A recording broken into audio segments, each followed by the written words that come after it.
Welcome to A Shot in the Arm podcast. I'm your host, Ben Plumley, and we're here in Rio de Janeiro for AIDS 2026. Now, this is the first of 6 daily podcasts we're doing in partnership with the International AIDS Society, which is the organizer of this fantastic conference. And we're working with their Young Leaders program.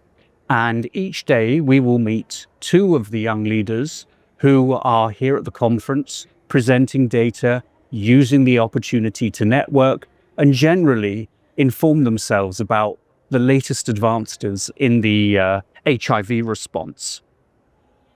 So let me introduce you to the first 2 of our young leaders. The first is Mengfei from China. Mengfei, welcome to A Shot in the Arm. Thank you for having me. It's a real pleasure. And second, by no means least, it's Maggie Duncan from Vancouver, Canada. Welcome, Maggie. Thank you. Excited to be here. Well, Mengfei, if I can start with you first, could you give us a bit of a sense of your background? You're currently studying in Hong Kong for a PhD, right?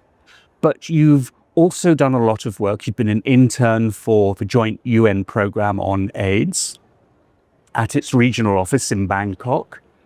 Could you just sort of give us a sense of how you ended up here and why HIV is so important to you? Sure. So my background is mainly in communication, and I'm very into health communication.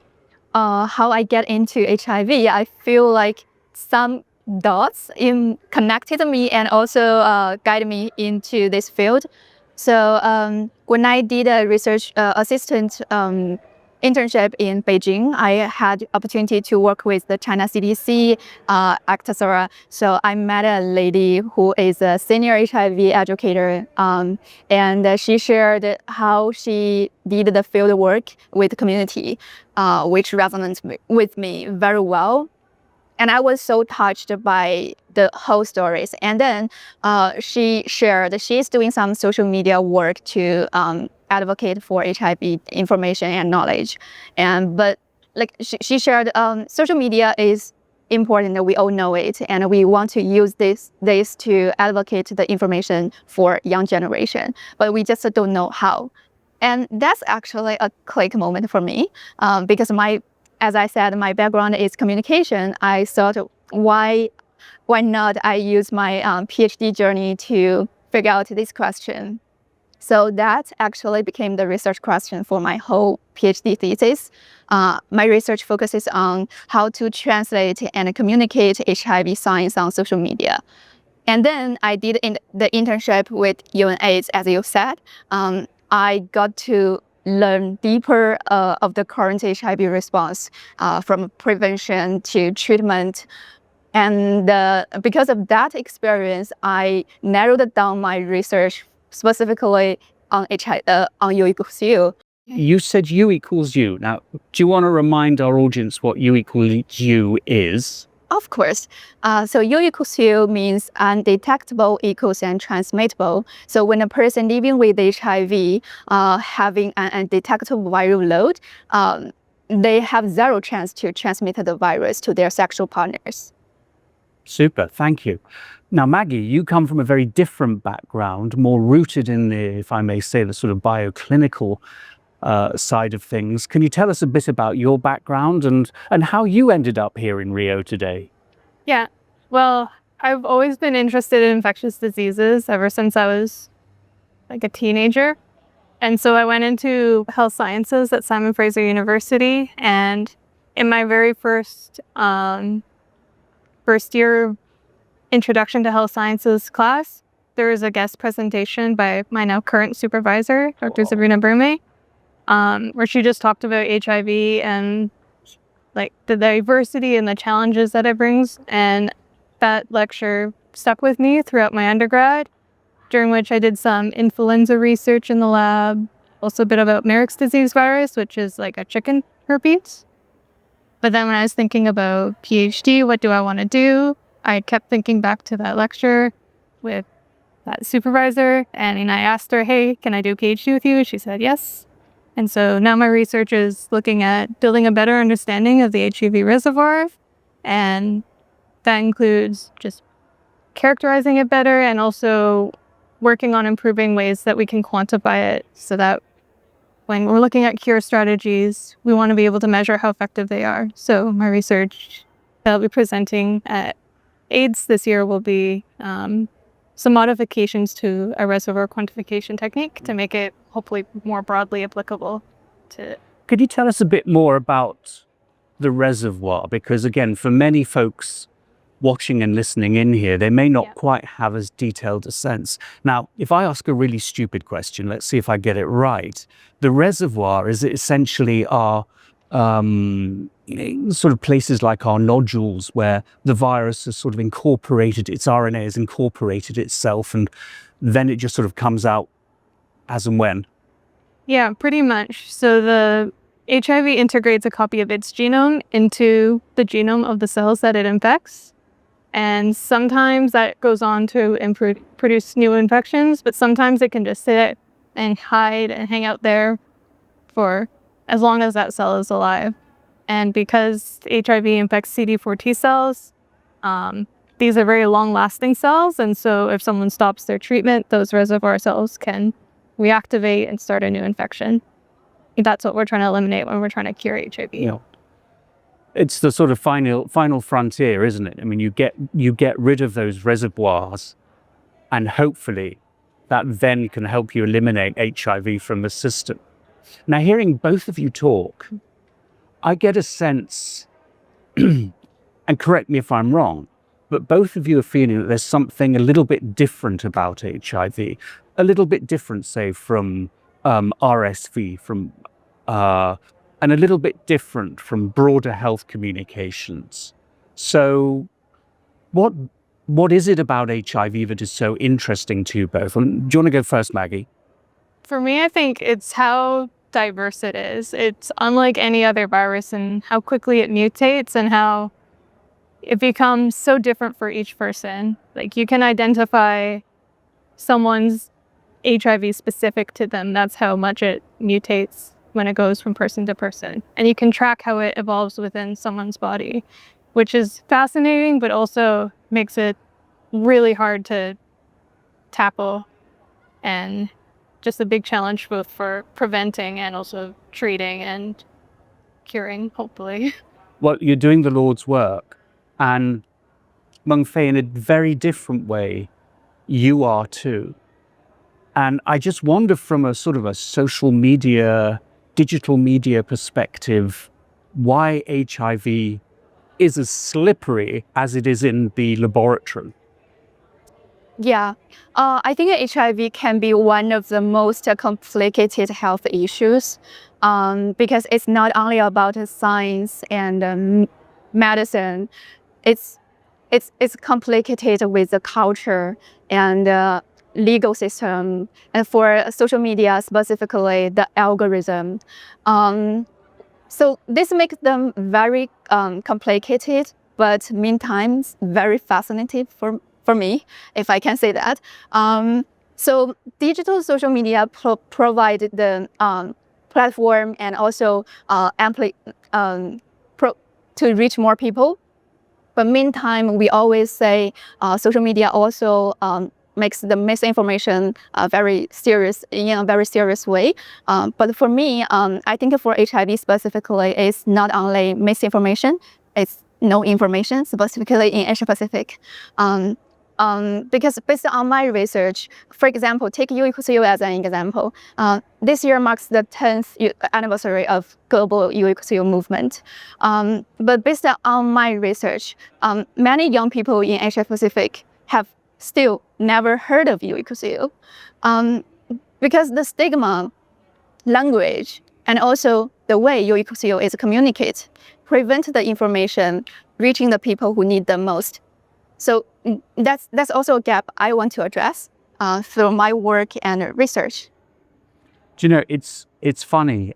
You are a generation whose parents, I guess folks of my age, or maybe younger, who were brought up in the era of HIV. And do you see differences in the way they approach and think about HIV as opposed to you? Can I say not difference, but Really? similarity? Mm. Because from my background and also from my observation and research, both generations still have deep stigma toward HIV or health-related topics in general. So I can see the stigma is still there. Yeah, that's a similarity. How about you, Maggie? I think it's hard to say because growing up, I don't think my parents ever even mentioned it or talked about it until I started actually studying at new school. So they never had the conversation with you? No. What a relief, hey? Yeah, I guess so. But I think it also just comes out of ignorance. Like they were not exposed to like the communities, I guess, that it was affecting the most. But I've had to give them a bit of a virology lesson about how that works. Any other virus that comes up too. Which is sort of something similar to what we saw with COVID, particularly in Hong Kong, that it was the younger generation teaching the elders about correct information about how in this case, SARS-CoV-2 was transmitted. And I suppose the same could be true here as well. But as you look at your friends and peers, do they talk much about HIV? Is HIV much on their radar? I mean, when you tell people what you're studying, do they go, wow, that's really interesting? Or really, is that still a thing? I've gotten both kind of responses. Actually, I remember I was traveling to the US and in the airport, the security guy asked me, oh, why are you going to the US? I'm like, oh, I'm going to an HIV meeting. He's like, haven't I cured HIV already?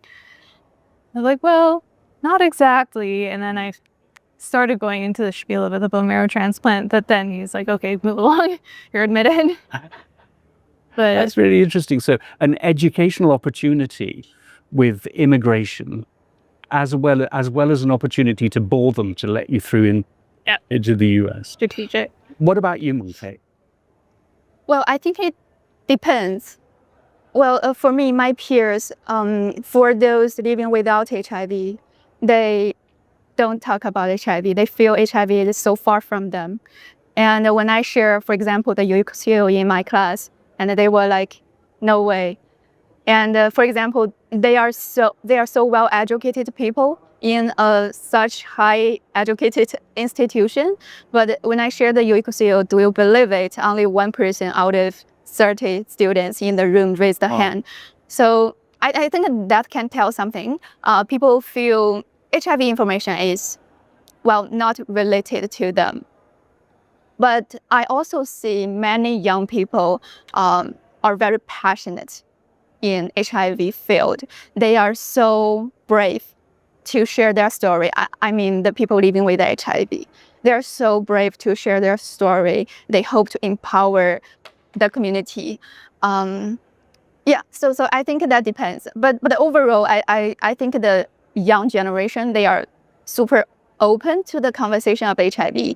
If you share the information, they actually care. And they actually will be curious to learn more. So I think we need to communicate more. Yeah. And it's perhaps more about how you communicate and the differences, say, from my upbringing when HIV first appeared in the United Kingdom. They had these terrible leaflets that were put through the door of every house, and you saw HIV as a tombstone crashing, and you also saw it as an iceberg, and under the waters, remember the Titanic, this big risk that could come and knock you out. And I never felt that was a good way of thinking and talking about HIV. And are you both taking approaches that are very different to that? I mean, Maggie, particularly in the context of explaining what you're doing in terms of research to friends and family alike, how are you doing it? Well, I feel like for like the older people in my family, I really have to go back to the very baseline biology and go through DNA replication, how HIV, very much a virological life cycle. I think a lot of my peers, because I went to university for health sciences, they kind of have that background. So it's more sharing about the more exciting new approaches for dealing with HIV, like the bone marrow transplant cure, like U equals U. I think a lot of people don't, like she mentioned, don't know about U equals U, even if they have exposure to like the healthcare field. So that's definitely a message that needs to get pushed out a lot more. Yeah, totally. Mengfei, this is a chance for you to tell us about these very lovely badges and the work you've done with hand dancing. Yeah, right. Yeah, I totally agree what you said before. It depends on how we communicate. So my target audience is young generations. I believe the whole young people need to know U equals U. No matter, I've heard many times that the current decision makers told me they are not our priority.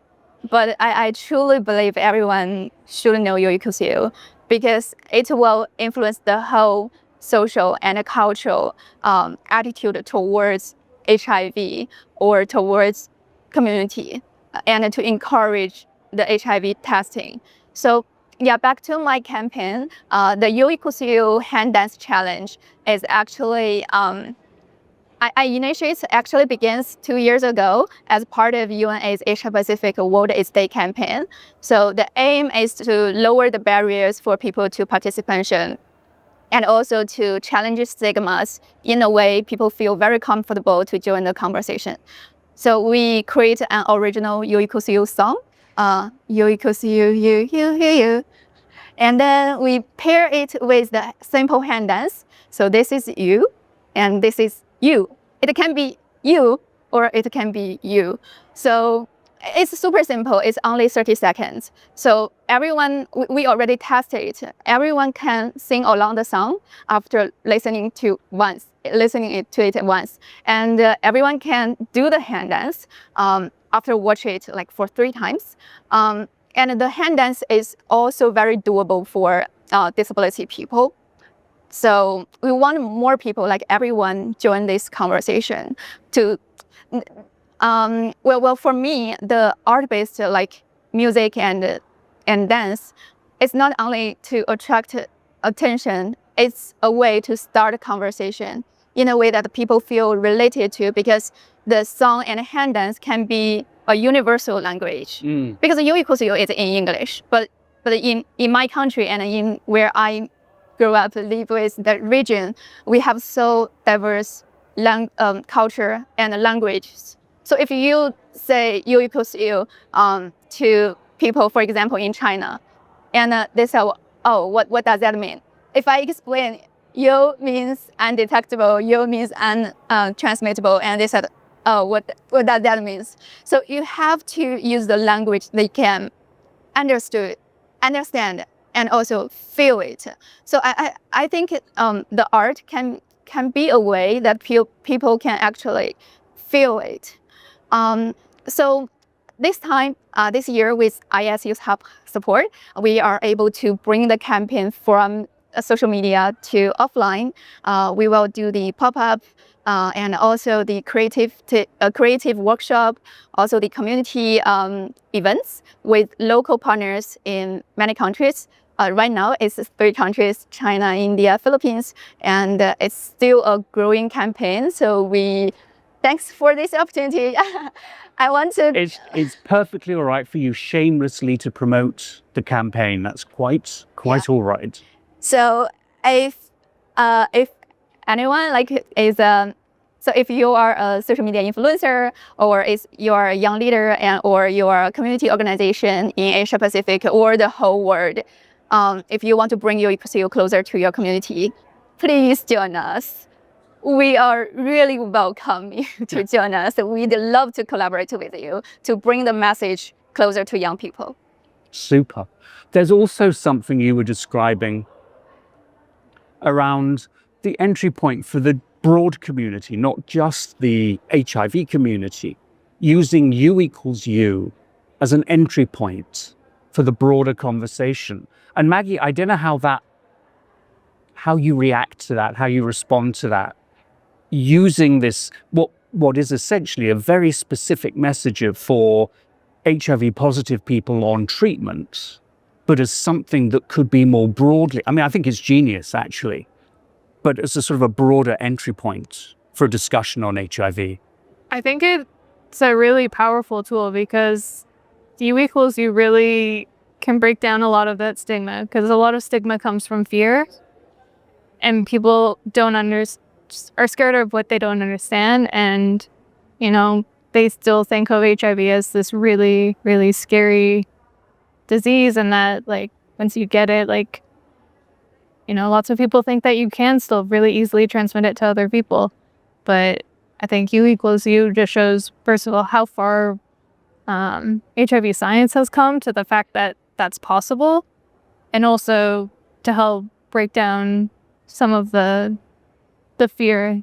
You don't have to be scared of someone who has HIV, because U does equals U. So you both got presentations here at the conference. When are they? Mine is on Tuesday. Yeah. Mine too. Well, I hope you'll come back after you've given your presentations and tell us how it went and what questions you got from people. Before we wrap up, is there anything we've missed? Anything additionally that you'd want to raise and inform our listeners and viewers? I have one. Oh, go for it. We will have a pop-up here at the AIDS conference with Prevention Access Campaign.